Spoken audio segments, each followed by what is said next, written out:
మాదక ద్రవ్యాలకు అలవాటు పడి జీవితాన్ని నాశనం చేసుకోవద్దని ఏసీపీ లక్ష్మీకాంత్ రెడ్డి అన్నారు. మాదక ద్రవ్యాలకు అలవాటు పడి యువత జీవితాలను నాశనం చేసుకోవద్దని లక్ష్మీకాంత్ రెడ్డి అన్నారు. మహేశ్వరం మండల పరిధిలోని అమీర్పేట్ అంబేద్కర్ చౌరస్తాలో మాదక ద్రవ్యాల నిర్మూలనపై సిఐ వెంకటేశ్వర్ల ఆధ్వర్యంలో అవగాహన సదస్సు నిర్వహించారు.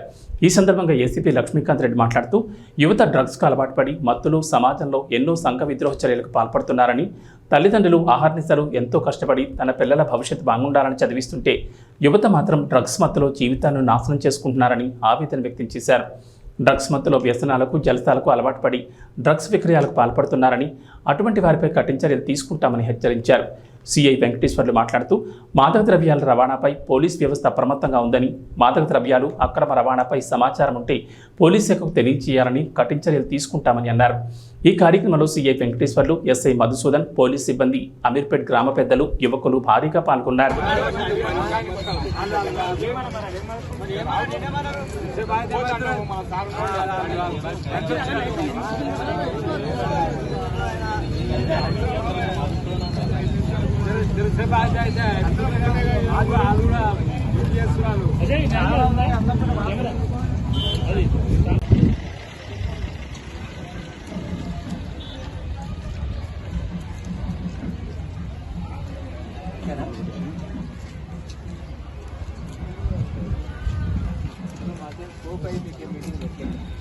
ఈ డ్రగ్స్ అనే మహమ్మారి రోజు రోజుకు ఒక కరోనా ఎట్లయితే మనకి ఇంతకు ముందు పెరిగిందో ఇది కూడా అట్లా విస్తరిస్తూ ఉంది. మనం అనుకుంటున్నాము నాకేం రాలేదు కదా, మా ఇంట్లో అంతా మంచిగా ఉన్నాం కదా, నాకేం ప్రాబ్లం లేదు కదా అని అనుకోవద్దు. అది ఎప్పుడు ఎవరి ఇంటికి వచ్చి ఎవరి తలుపు తడుతుందో తెలియదు. అలా ఆ విధంగా ఉంది. ముఖ్యంగా పిల్లలు, కాలేజ్ పోయే యూత్ పిల్లలు ఈ దానికి ఎవరెవరో దోస్తాన్ల తర్వాత రకరకాల వాళ్ళ వెంబడి తిరుగుకుంటూ ఒక్కసారి దానికి ఇదేంటంటే మళ్ళీ నాశనం చేయాలని గాంజా, సిగరెట్లు, చాక్లెట్లు, తర్వాత ట్యాబ్లెట్స్ రూపంలో, తర్వాత పౌడర్స్, తర్వాత ఇట్లా స్మెల్ చూసేవి, ఇట్లా రకరకాలైనటువంటివి అలవాటు చేసి వాటికి బానిసలుగా తయారు, ఏదో పని పాట చేయకుండా తిరగడం, ఇంట్లో బాధ్యత లేకుండా ఉండడము, ఇట్లాంటివి ఏమన్నా వచ్చినప్పుడు మన దృష్టికి వచ్చినప్పుడు కౌన్సిలింగ్ చేయాలా. పిల్లలకి ఏం చేస్తున్నాడో మనం తెలుసుకోవాలా, వాస్తవం ఏందో. మనం ఉత్తగానే కూడా వాళ్ళని కూడా అనద్దు. కాకపోతే ఏం చేస్తున్నాడు, వీడు ఎక్కడ చేస్తున్నాడు, ఏం పని చేస్తున్నాడు, మంచి పని చేస్తున్నాడా, ఏంది ఫ్యూచర్ ఏంది అంటే మనకు చెప్పగలగాలి. లేకపోతే వాళ్ళు మనకు దారి తప్పిపోతారు. వాళ్ళే రేపు సమాజానికి, దీనికి, అందరికీ కూడా, మిగతా వాళ్ళకి, మామూలుగా మంచిగా ఉండేటటువంటి పిల్లలకు కూడా ఇంకా చెడగొడతారు. కాబట్టి ముఖ్యంగా ఇది చాలా డేంజరస్. ఇప్పుడు అమ్మేటోడు ఏంటి, వానికి ఏంటి, డబ్బులు కావాలి. అమ్మేటోడికి ఇప్పుడు అది 300 రూపాయలకు కొనుక్కొచ్చి 30,000కి అమ్ముతాను సార్ అని అనుకోవద్దు. ఎందుకంటే ఒకసారి మనము అందరూ కూడా పని చేసుకొని, కూలీ చేసుకొని, లేదా ఏదో ఒక జీవనాధారంతో బతికేటటువంటి వాళ్ళే అందరూ కూడా ఏదో మనకు పూర్వీకులు ఇచ్చిన పెద్ద ఆస్తులు కానీ, పెద్ద ఇది కానీ మీకు లేవు. అంతా కష్టపడి పనిచేసుకొని చేసేటటువంటి వాళ్ళు. మీరు అర్ధరాత్రి కానీ, అపరాత్రి కానీ, ఏ రాత్రి కానీ ఎక్కడైనా అర్జెంట్ పనుల మీద పోయేటోళ్ళు ఉంటారు ఎక్కువ మంది. ఇన్సూరెన్స్ చేపించడం అనేది సేఫ్టీ. ఎందుకంటే మన మీద ఆధారపడే వాళ్ళు, మన కుటుంబం, మన మన మన గురించి చేసేవాళ్ళు చాలామంది ఉంటారు.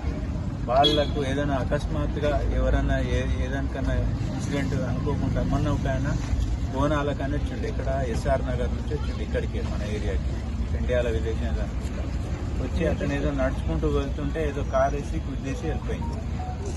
ఏం తెలియదు, చనిపోయింది. తర్వాత కొందరు బైక్ పైన అక్కడిక్కడ, ఇప్పుడు చాలా మంది సైకిల్ ఉండే, ఇంతకుముందు సైకిల్ తొక్కుకుంటూ పోయేవాళ్ళం. సైకిల్ మీద మనకు ఆరోగ్యం ఉండేది, ఫిట్నెస్ ఉండేది, ప్లస్ మనకు సేఫ్టీ ఉండేది.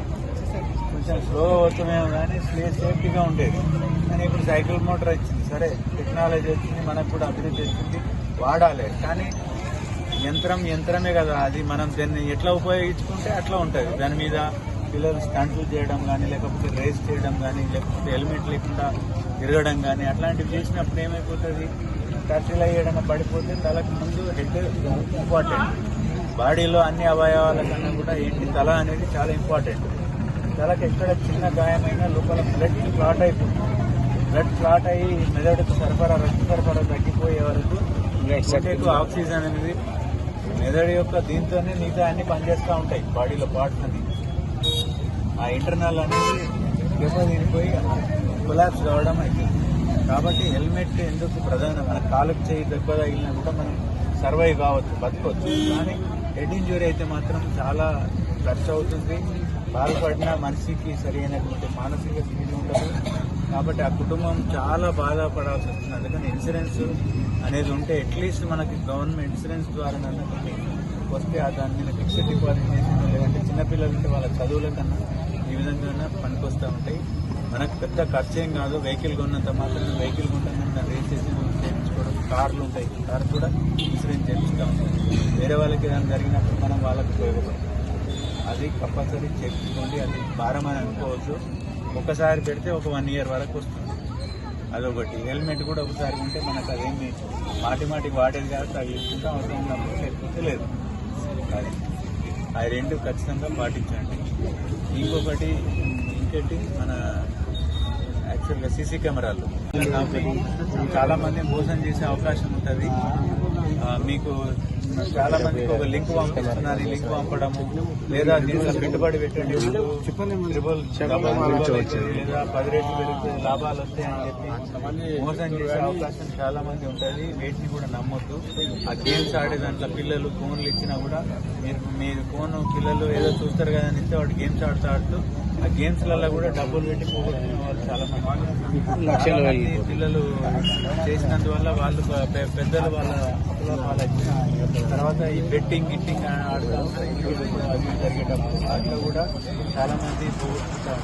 ముఖ్యంగా పిల్లల యొక్క అనుచిత ప్రవర్తన, వాళ్ళు ఒక మామూలుగా ఉండకుండా కొద్దిగా వింతగా ప్రవర్తిస్తుంటే మనం వాళ్ళ మీద ఏం చేస్తుంది ఏంటి అనేది మనం నిఘా పెట్టాలి.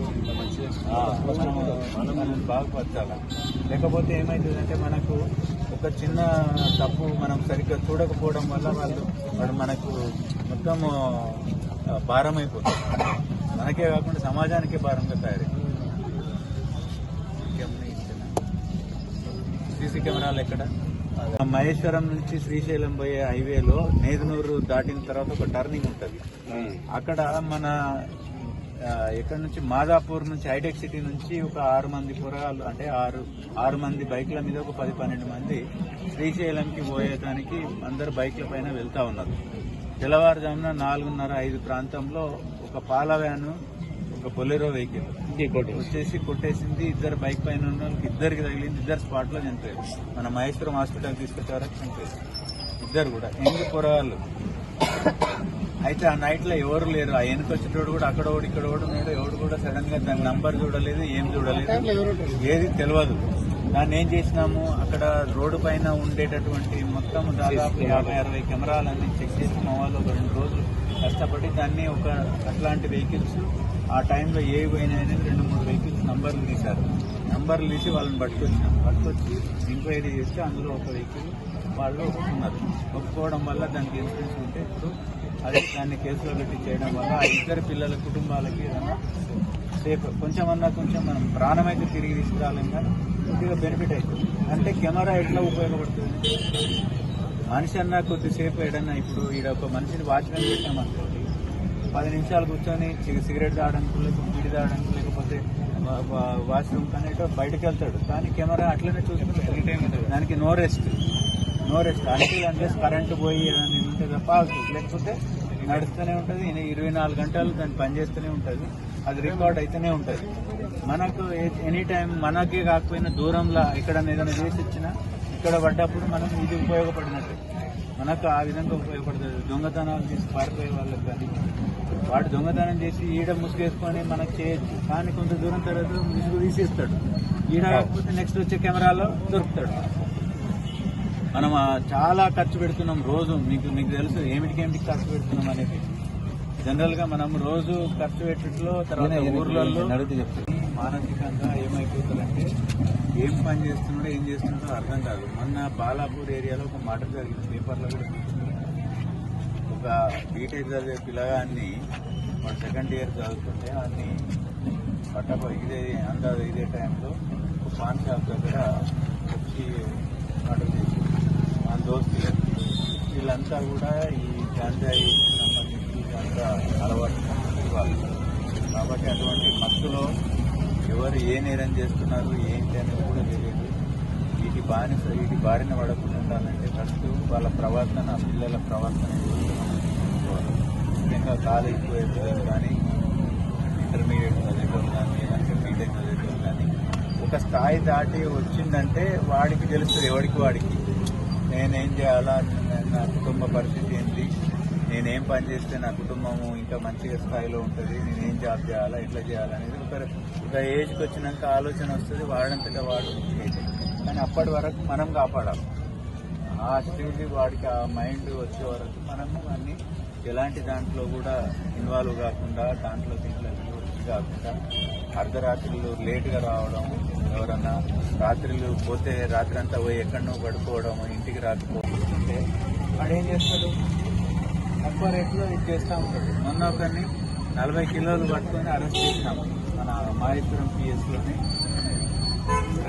దాన్ని ఎంత కష్టపడి, ఎంత ఇన్ఫర్మేషన్ పెట్టి, ఎంత చేస్తే దొరుకుతారు వాళ్ళు. ఎన్నో రకాలుగా దొరుకుతుంటా ఇవ్వాలని ప్రయత్నం చేస్తారు. వాడు ఎక్కడనో ఒరిస్సాలను, వైజాగ్లను ఎక్కడనో ఎంత కొంటాడు, వాడు 1000 రూపాయలు లేకపోతే 2000, 3000 పెట్టి తీసుకొని ఇక్కడ 10,000కి, 20,000కి అమ్ముతాడు. ఆ దాంతో వాళ్ళకి లాభం కాబట్టి వాళ్ళు ఆ పని చేస్తారు. మళ్ళీ ఒకసారి పట్టుకున్నా మళ్ళీ పోతా ఉంటే మళ్ళీ చేస్తాం. కానీ మనమే దాన్ని తీసుకోకుండా ఉంటే అసలు ఎవడు కొనేటోడో లేదనుకోండి, అది తెచ్చుకొని ఏం చేస్తాడు, చాలా పెట్టేస్తుంది.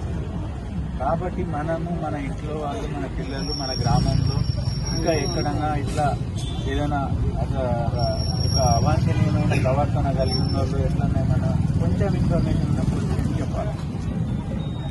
దాన్ని వెరిఫై చేస్తాం, అవునా కాదా అనేది చెక్ చేస్తాము. వాటికి ఏమైనా ఉంటే టెస్టులు పంపిస్తాము, మనం చేసి కౌన్సిలింగ్ చేస్తాం, మళ్ళీ దాని జోలికి పోకుండా చేస్తాం. కాబట్టి ఈ డ్రగ్స్ మారి అనేది మన ఒలిమేరకు రాకుండా మనం కాపాడాల్సిన బాధ్యత మనం జరుగుతుంది. దానికి పోలీస్ శాఖ కూడా మీకు ఎల్లవేళలా కూడా సహాయ సహకారాలు ఏ విషయంలో కూడా ఇటువంటి చట్ట వ్యతిరేకమైనటువంటి కార్యకలాపాలు ఎవరు చేసినా మనం వాళ్ళపైన కఠినంగా చర్యలు తీసుకునేందుకు ప్రభుత్వం కూడా చాలా చిత్తశుద్ధితో ఉంది. ఏ ప్రభుత్వమైనా, ఇంతకుముందు ఏ ప్రభుత్వమైనా అందరూ కూడా ఇటువంటివి జరగకుండా ఇటువంటివి నివారించాలని చెప్పి చాలా ప్రయత్నం చేస్తున్నారు. మనకు రాను యూత్ అనేది కూడా ఇట్లాంటి వ్యసనాలకు బానిస అయిపోతే మన డెవలప్మెంట్ అంతా కూడా ఆగిపోతుంది. ఎందుకంటే పని చేసే వాళ్ళే యూత్. వాళ్ళు పని చేయడం లేకుండా ఇట్లా తిరుగుకుంటూ దీనికి అలవాటు అయిపోతుంది. ఎవరు పని చేస్తారు? కాబట్టి మనం వాళ్ళని కాపాడాల్సిన బాధ్యత అందరికీ ఉంది. ఇది నేను డ్రగ్స్ గురించి ఇంకా నెక్స్ట్